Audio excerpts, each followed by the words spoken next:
এ গেল ফর্মুলার বিষয়। এবার কিছু অঙ্কের মাধ্যমে এটাকে সলভ করে দেখা যায়। তো দেখা যাক, ধরো একটি ফাংশন আছে y equal to x cube by sine x. তো এটির সলিউশন আমরা কি করে পাবো? এটির সলিউশন আমরা এইভাবে পেতে পারি, ডিওয়াই ডিএক্স ইকুয়াল টু, তোমরা এটা দেখবে এটা কিন্তু f of x by g of x formula follow করছে। তো দেখা যাক, ফর্মুলা অনুসারে আমরা লিখতে পারি sine x into d dx of x cube minus x cube into d dx of sine x whole by sine square. এর সলিউশন কি হয়? ডিডিএক্স অফ এক্স কিউব, তো sine x into x to the power n এর formula অনুসারে আমরা কি দেখেছি, three x square minus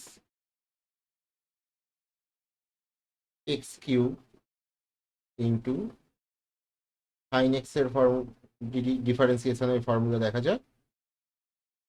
sine x এর ফর্মুলা অনুসারে আমরা জানি সাইন এক্স এর ডিফারেন্সিয়েশন হচ্ছে কস এক্স, তো x cube into cos x whole by sine square x.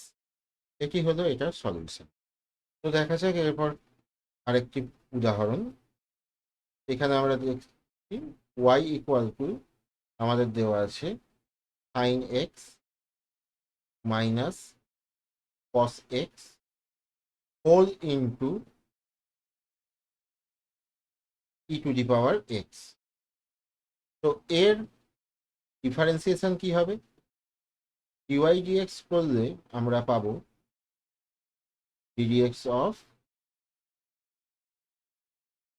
Sine x minus cos x into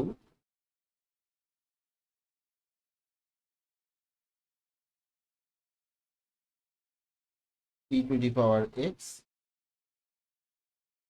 plus, কেন না এখানে sine x minus cos x একটা সেপারেট ফাংশন হিসেবে আমরা পাচ্ছি, আর ই টু দি পাওয়ার এক্স আর একটা ফাংশন হিসেবে আমরা পাচ্ছি। তো ডিওয়াই ডিএক্স হচ্ছে e to the power x into d dx of sine x minus cos x plus sine x minus cos x whole into d dx of e to the power x. তো এখান থেকে আমরা পাই e to the power x into, তো এখান থেকে আমরা পাচ্ছি e to the power x into d dx of sine x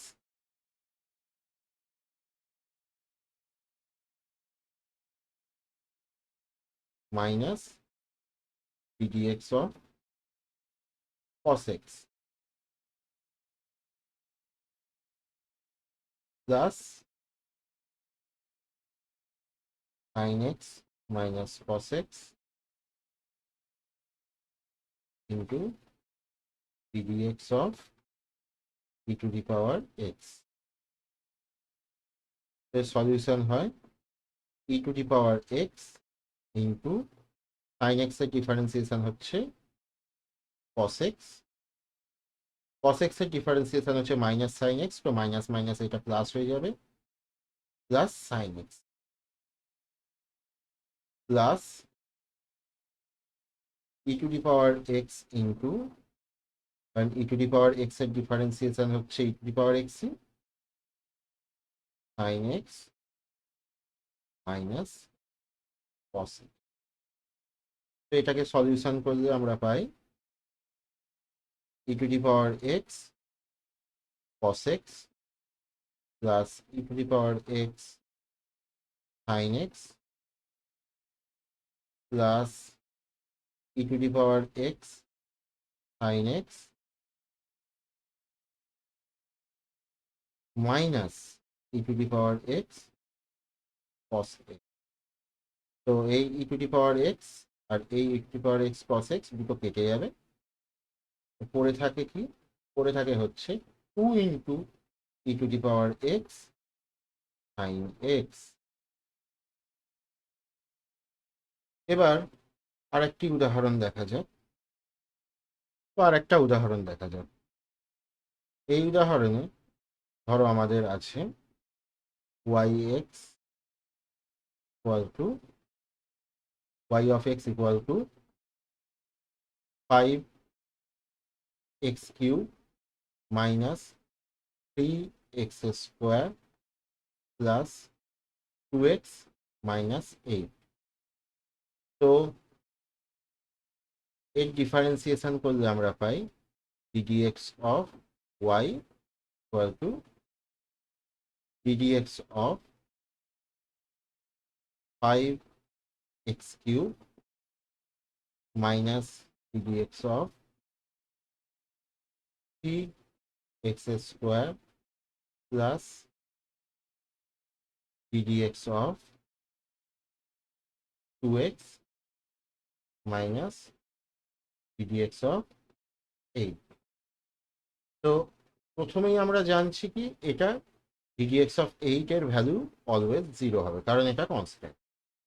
কিন্তু দেখো এখানে বাকি তিনটে ডিফারেন্সিয়েশনে একটি কনস্ট্যান্ট এলিমেন্ট অতি অবশ্যই আছে। এখানে আমরা কি করব? যদি এটাকে আমরা 5 ইন্টু এক্স কিউব, এটার ক্ষেত্রে 3 ইন্টু এক্স স্কোয়ার, আর এটার ক্ষেত্রে 2 ইন্টু এক্স হিসেবে এটাকে ভাঙি, তাহলে আমরা পাবো 5 ইন্টু এক্স কিউবের ডিফারেন্সিয়েশন হচ্ছে 3x square minus 3 into x স্কোয়ারের ডিফারেন্সিয়েশন হচ্ছে 2x প্লাস 2 ইন্টু এক্স এর ডিফারেন্সিয়েশন হচ্ছে 1।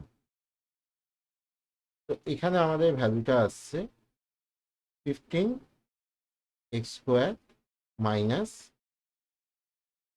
6x plus 2। এবার ধরো আরেকটি প্রবলেম আছে, y equal to 1/x cube minus 2x square plus 1/x।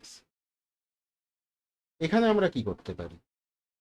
এর ডিফারেন্সিয়েশন করলে আমরা পাবো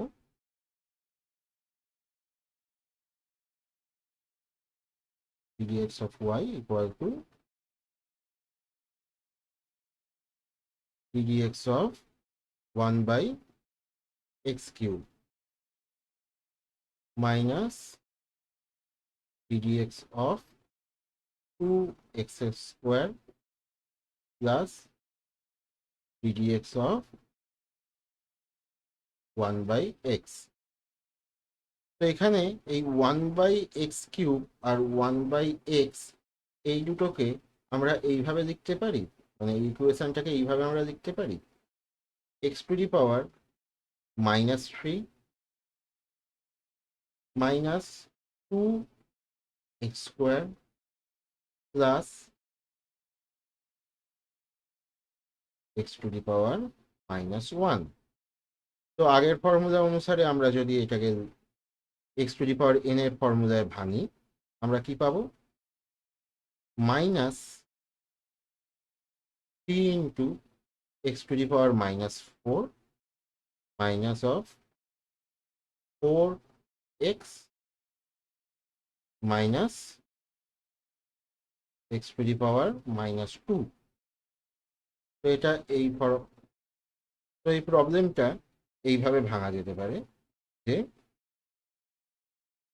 -3/x two the power 4 minus 4x minus 1/x square.